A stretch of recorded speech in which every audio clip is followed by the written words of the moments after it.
ever wondered what goes into making beer? Want to make it at home and you want to know what the main steps are? Or perhaps you're just a beer fan and you want to know what goes into making your favourite craft beer? Well, it's pretty simple. It's essentially nature's smoothie. You add some mushrooms, grass seeds, flowers, and a bit of water. Kind of.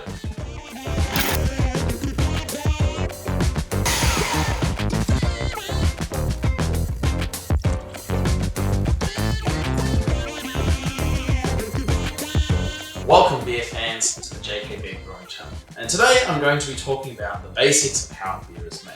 So, as I alluded to before, the main ingredients of beer are: first up, we have malt. Generally malted barley or malted wheat, though you can have other malted grains as well. Barley is a cereal grain and is in the grass family, and its seeds are malted through a process that involves soaking them in water to start the germination process and then drying them out. This malting process makes sugars inside the barley accessible during the brewing process. Next, we have everyone's favourite, and what sometimes feels like is the only ingredient in beer, which is hops. These are the cone-shaped flowers of the hop plant, and they add a bitterness, some aroma and flavour to the beer. Hops balance the sweetness of the malt and contribute a range of flavours from floral to citrusy and piney and spicy. Then we have yeast, which is a type of fungus, just like mushrooms. Yeast ferments the sugars extracted from the malt, producing alcohol and carbon dioxide in the process. Different strains of yeast can create different flavours and characteristics in the beer, making it a crucial ingredient. The old saying is, brewers make wort, yeast makes beer. And finally, we have water, which basically makes up the entire beer. The quality of the water can significantly impact the final product, affecting the beer's mouthfeel, flavour, and clarity. Brewers often adjust mineral content of the water to suit the style of beer they're making and to ensure the best possible taste and brewing conditions. And now that we know what the main ingredients of beer are, how do we actually make it? And no, it doesn't involve putting it in a blender. First, we crush the grains. It breaks the grains down and exposes the starches inside, making them more accessible during the brewing process. We need to extract these sugars so the yeast can make beer, so the easier it is to get to these sugars, the better. Then we mash by mixing the crushed grain with hot water. This extracts the sugar from the grain into the liquid that the yeast can make alcohol with. We end up with a sugary liquid called wort that is then fermented into beer. After mashing, we have the boiling stage. This is where the sweet liquid from the mash is boiled and hops are added. Boiling sterilizes the wort and extracts bitterness from the hops. After boiling, we cool the wort and transfer it to a fermenter. This is where the magic happens. Yeast is added, which ferments the sugars, producing alcohol and CO2. This stage can take anywhere from a few days to a few weeks, depending on the style of beer. Once fermentation is complete, the beer needs time to mature, depending on the style of beer. But this is where the beer can be conditioned. This can happen in the fermenter, bottles, kegs, tanks, and a whole variety of things. Conditioning develops flavors and smooths out any harsh edges in the beer. Finally, the beer is packaged. This could be bottling, canning, or kegging. Once it is packaged, your beer is ready to go. And now that you know what the main steps are to making beer, hit subscribe and hit the bell notification so that you can see my upcoming videos where we dive deeper into this process and how you can do it for yourself, or if you're just curious about how it's done, you can see in more detail how that all works. Okay, so now you know the main steps. But how do we actually turn it into beer? What systems do we actually have to do that?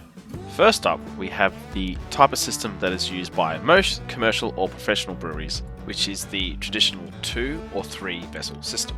So with these systems, there is a separate vessel for mashing and boiling the liquid, and on a 3 vessel system, the third vessel is used as a hot liquor tank to provide hot water for the sparging process, with liquid being pumped or transferred between the different vessels after each particular stage is done. This is a bit more complex and requires more equipment than a typical homebrew method, which I'll talk about in a moment, but it does give you a lot more control over the brewing process, and yes, you can do this method at home. It is meant to be more efficient, meaning that more of the sugars from your grains can be extracted and turned into beer, meaning you don't have to use as much grain. And at a professional scale, being able to use fewer grain does mean that the beer does not cost as much to produce. The basic principle of a 3-vessel system is that the mash is performed in a mash tun, and then the wort is transferred to the brew kettle for boiling once the mash is done. So this process involves lautering and sparging sparging, essentially what this means is that the liquid is allowed to drain from the grain bed from the lauter tun, and warm water is used for washing and rinsing the grains as the wort drains from the grains. This rinsing process is called sparging, and it is used to try and wash sugar that is stuck to the grains back into the wort and into the boil kettle. And this lautering and sparging process is where the complexity comes in for this particular type of brewing method. After the wort is boiled, it is then cooled and transferred to a fermenter. This type of system is ideal for brewers looking for both flexibility and the ability for precise control over all aspects of the brewing process. A common method for making beer at home is called the brew-in-a-bag or beer-in-a-bag method. This is a simple method where you use a single vessel for mashing and boiling, and then a second vessel for fermenting. So the crushed barley is placed in a mesh bag, which makes it easy to remove after mashing. This is the method I use, and it's great for beginners and those with limited space, and for making beer at home without having to make it overly complicated. With beer in a bag, you mash and boil in the same pot, saving time and reducing the amount of equipment needed. After mashing, you basically just lift the bag out, let it drain, and then proceed to boiling. It's an effective and straightforward method that is perfect for small batches. Difficulty with employing this at a professional level is lifting hundreds of kilos of grain out of a mash tun. A lo-fi version of getting started with the brew in a bag method is to basically use a big pot and your stove. You can use your stove to heat your pot with a grain bag to mash, and then you can take the grains out and then just boil the wort on the stove. It's an excellent way to try out all grain brewing without needing any specialized equipment or too much specialized equipment to start. The only thing is temp control on the stove is a lot more difficult, and it is very hard to keep it super consistent and fine-tuned, but it is easy to start and a great way to dip your toe in. And to get even simpler than that, in the method that most people probably get started, which is how I made my first beer, which is extract brewing, which is literally where you either get powdered malt or you get a syrup that's in a tin, you stick it in straight into the fermenter, add some water, and away you go. So now you're ready to make beer. Sort of. Just steady up there, Tiger. So before you can actually go make the beer, you need some equipment. What equipment do you need? What are the basics? Well, hit that subscribe button, ring the bell, so that you get notified about the next video coming up in this series where I'll go through the basics of what equipment you need to be able to make beer. So be sure to subscribe and stay tuned so you do not miss that. Also, when it comes to making beer, if you have any questions you want me to cover, let me know down in the comments below.